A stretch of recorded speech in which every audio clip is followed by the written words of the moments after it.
the heat shield allows us to travel through our atmosphere and kind of push away all that friction, and it gets very, very hot. Now, the atmosphere is full of air like it is here.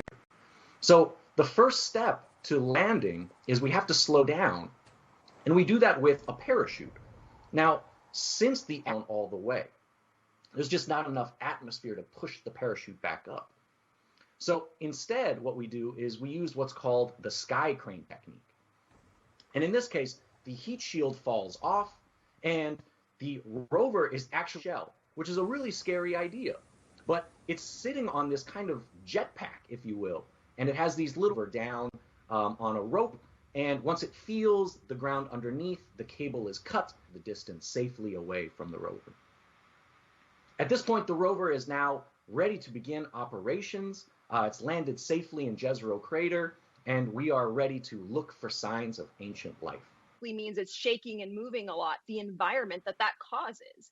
And so one of the things that fascinates me most about, the rover's ability to... This is really a different rover. You saw the profiles of the previous 4 rovers. I had the good fortune to work on all of those, and this one's really at the top of the food chain, I'd have to say. We're carrying almost 50% more science and technology payload than Curiosity, despite the similarities in the 2 vehicles.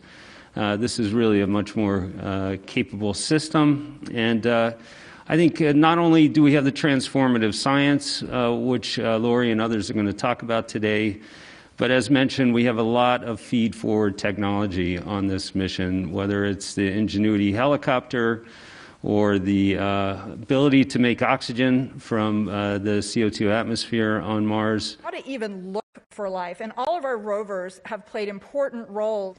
If we move on to the weather, I guess we just entered spring in the northern hemisphere, which is actually the beginning of the Martian New Year, so I guess a happy belated New Year, Martian New Year to those of you who celebrate. But the weather conditions look pretty favorable for us right now.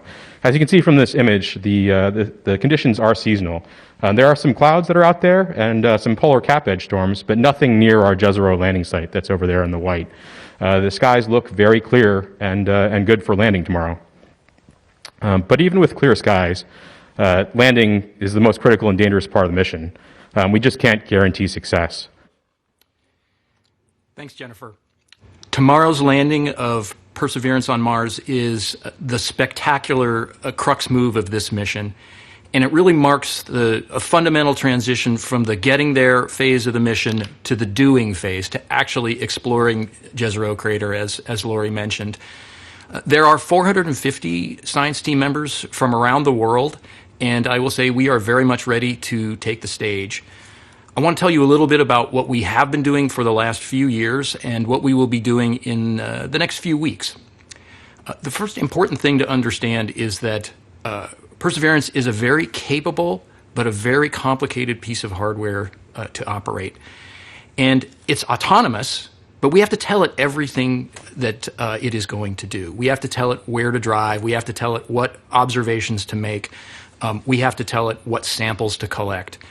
And this leads to a daily cycle in which data flows back from the rover to the science team.